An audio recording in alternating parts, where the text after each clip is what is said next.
코로나 상황 바로 좀 네. 짚어보도록 할게요. 오늘 격리 해제 기준이 완화됐어요. 그러니까 확진자들을 이전보다 더 쉽게 네. 해제시킨다. 맞습니다. 이걸 발표를 한 거죠? 제일 핵심적인 것은 무증상자들인데요. 네. 무증상자의 경우 기존에는 발병 확인이 되고 7일 이후부터 24시간 이상의 간격으로 PCR 검사를 2번 해서 네. 음성이 나와야 격리 해제 조건이었습니다. 네. 그런데 이번에 완화된 건 뭐냐면요. 네. 확진 후에 열흘 동안 임상 증상이 없다. 뭐 발열이라든가 네. 우리가 알고 있는 인후통이라든가 그러니까 무증상 상태가 열흘 이상 계속되면 네. 바로 해제할 수 있게 훨씬 이제 기준이 완화된 거고요. 네. 유증상자, 증상이 있었던 사람도 기준은 비슷합니다. 임상적인 증상이 확인되고 PCR 검사가 24시간 이상 간격으로 2번 이상 음성이 나와야 했는데 저 경우에도 해열제를 복용하지 않은 상태에서 72시간 동안 열이 나지 않으면 이 7일 이후에는 해제 가능하게 됐어요. 그러니까 몸이 괜찮다. 네. 그러면 상태가 괜찮다 그러면 그냥 해제시킨다. 집으로 보낸다. 자, 그런 가장 직접적인 이유는 네. 사람들한테 이제 편리를 주기 위해서인 거예요? 아니면 병상을 확보를 좀 많이 하기 위해서인가요? 병상 확보가 핵심적인 지금 사안입니다. 병상이 모자라요? 지금 아직은 모자라지 않지만 네. 빠르게 병상이 채워지면서 네. 이 소규모 집단 감염이 시작될 때요. 수도권 병상이 60% 이상 비어 있다라고 했는데 네. 사실은 비어 있는 병상이 10%도 안 되는 상황이 됐습니다. 네. 그래서 엊그제 중앙임상위원회에서 격리 기준을 완화해서 네. 병상 확보에 주력해야지 지금 하루에 50명 위아래로 확진자가 나오고 있잖아요. 네. 수도권에서 뭐 하루에 한 100명이 나온다. 그러면 며칠 만에 병상이 모자라게 모자랄 될 수 있는 상황입니다. 상황이 그래서 올 수 있다. 병상 확보가 향후에 만약의 사태에 대비하는 핵심적인 이 의료 대응이 되므로 병상을 확보해 달라는 게 주요 요구 사안입니다. 방금 말씀하실 때 하루에 40~50명씩 계속 발생하고 네. 있다고 했는데 오늘 새벽 0시 기준으로 봤더니 신규 확진자가 28명. 네, 떨어졌죠. 많이 줄어들기는 했습니다만 안심할 수 없는 상황이고 수도권 그리고 대전 네. 계속해서 줄어들지는 않고 있죠. 지역 감염만 따지면 23명이에요. 그렇게 따지면 훨씬 더 많이 줄어든 것 같긴 한데 문제는 이 지역 감염이 방문판매 업체 수도권에서 아니면 물류센터 네. 아니면 또 이렇게 동호회에서까지도 터졌거든요. 이게 무슨 얘기냐면 소규모지만 집단 감염인 겁니다. 다. 네. 그래서 만약에 이게 대규모로 모여 있는 곳에서 집단 감염이 발생을 하면 언제든지 폭발할 수도 모르는 그런 상황인 거고 또 그 거슬러 올라가면 결국 이제 이태원 클럽발에 이제 촉진됐던 것들이 이 쿠팡 물류센터를 거쳐서 또 방문판 센터로 갔던 거거든요. 네. 그러니까 다수의 지금 드러나지 않은 사람들이 다니면서 소규모 집단 감염을 일으키고 있다라고도 볼 수 있기 때문에 이 상황의 숫자가 하루 뭐 조금 더 줄어들었다라고 해서 의미 안심할 없다. 수 있는 단계는 전혀 아니라는 겁니다. 방금 말씀하실 때 자동차 동호회 모임이라고 하시잖아요. 예. 자동차 동호회 모임도 집단 감염이 일어날 여지가 있어요? 충분히 있었던 게 사실은 처음에 알려지기로는 네. 한강공원에서 영등포 쪽에 한강공원에서 모였었다. 그러니 이거 야외고 자동차 동호인이 접촉도 없을 거 아니냐. 트여 있는 곳. 예, 그렇기 때문에 이게 이상하다라고 했었는데 네. 한 10여 명이 모였다고 합니다. 근데 알고 보니까 15일에 주차장에서 모임 있기 전에 네. 이제 음식점 주점 같은 데서 소규모 모임이 있었다는 거예요. 실내에서 또 예, 만났었군요. 예, 그렇기 때문에 거기서 지금 감염이 된 것으로 지금 알려졌습니다. 자, 이런 가운데 오늘 방역 당국이 확진자 5,500명의 임상 정보를 공개한다 밝혔다고 하는데 임상 정보를 왜 공개하게 됐는지 들어보도록 하겠습니다. 확진자에 대한 기초 정보와 초기 검사 및 진료 소견, 입원했을 때의 임상 소견, 그리고 동반 질환 및 과거력, 사용 병상 및 임상 중등도 등의 결과를 공개를 합니다. 모든 정보는 익명화 과정을 거쳐서 개인정보 유출이 없는 방식으로 보안이 확보된 안전한 정보 공개 시스템을 통해서 투명하고 공정하게 그리고 순차적으로 신청하신 연구자들 중에 선정을 하여 공개할 예정으로 있습니다.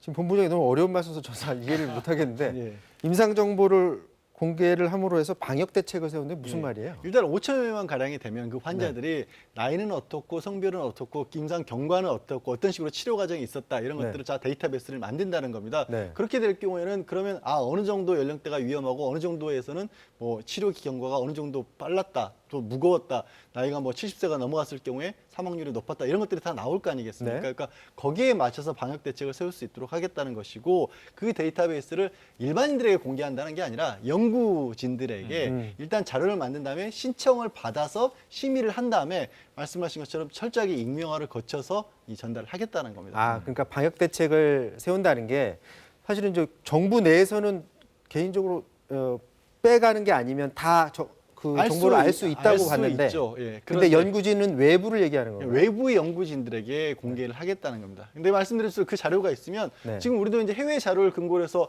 뭐 혈액형이 어떤 형이 더 많이 걸린다더라, 아니면 연령대가 어느 정도일 경우에 또 사망률이 높다더라, 이런 걸 나오지 않습니까? 네. 그런 자료를 만들겠다라는 겁니다. 네, 그런데 WHO 세계보건기구가 오늘 중요한 내용을 하나 발표했습니다. 다음 주면 전 세계에서 누적 확진자 수가 네. 1,000만 명을 넘는다. 예. 그러면- 다음 주 수요일이면 이제 7월이 오고요. 네. 그리고 이제 다음 주라고 해봐야 사흘 남았습니다. 네. 그러니까 사흘 사이에 지금 현재 몇 명이냐면 이 우리나라 방역 당국의 오늘 발표 기준으로 말씀드리면요, 933만 명이 됩니다. 네. 약.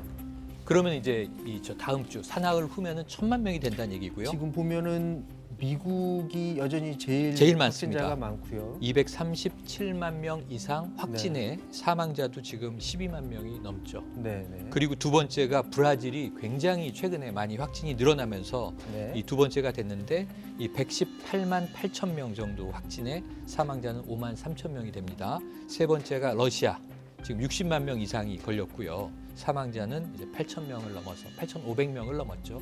1만 명 향해 가고 있는 상황이고, 그다음에 중남미 지역이 지금 급상승하면서 네. 처음에 우리가 놀랐을 때는 중국 다음 우리였던 때가 있습니다. 그렇죠, 오래전에. 신천지 네. 대구교회 발병 때. 그런데 그 이후로는 유럽으로 갔다가 지금 미국은 계속 높아지고 있고요.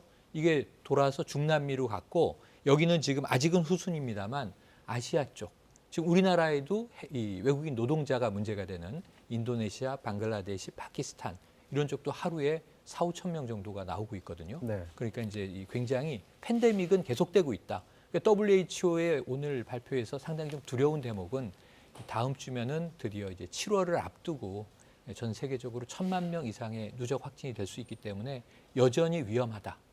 여름에도 안심할 수 없다. 우리 방역 당국의 경고와 맥락이 같다고 볼 수 있겠습니다. 이게 당초 초창기만 하더라도 코로나19가 여름이면 조금 잦아들었다가 네. 그리고 가을에 다시 재유행한다고 그러는데 네. 보면은 여름이건 예.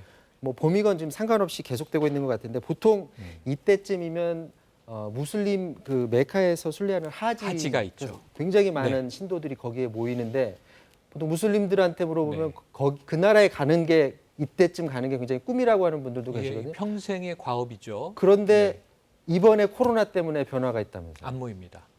사실상 안 모인다. 사실은 몇 명 모이냐면요. 네. 1,000명 정도 모인다고 합니다. 제한을 둔 건가요? 네네. 인원 제한도 없고요. 네. 거리 제한도 없고요. 지금 보시면은 네. 수십만 명에서 수백만 명까지. 이건 자료화면입니다. 올해 게 아니고요. 하지에 다녀가는. 이거 올해가 아니고 예전에는 이렇게 네. 모였었다는 거죠. 네. 끊임없이 모여들어서 성지 순례를 하는 것이 무슬림들에게는 평생 한 번 이상 해야 되는 소원이고.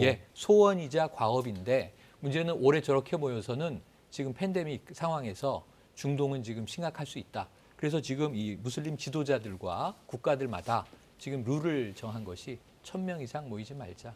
지금 이제 뭐 우리 가장 문제가 되는 게 전 세계적으로 종교 집회거든요. 네. 근데 특히 무슬림들의 이 어떤 예배나 기도 방식을 보면 여기도 또 이 집단적으로 우리가 이야기하는 산밀, 네. 그러니까 밀폐, 밀접, 밀집, 네. 이게 벌어질 위험성이 높은 곳이라 이미 중동 국가들별로는 이렇게 기도 모임들을 많이 산회하는 것으로 네. 유도를 했었는데, 이번 하지 이 기간도 아마 모임은 상당히 자제될 것으로 보입니다.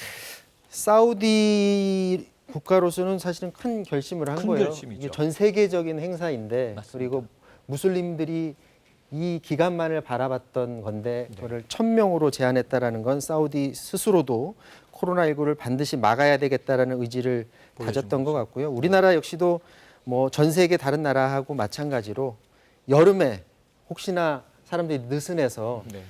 방역 활동 제대로 못하지 않을까, 그런 부분을 좀 철저히 다독이는 그런 시간이 돼야 될 것 같습니다.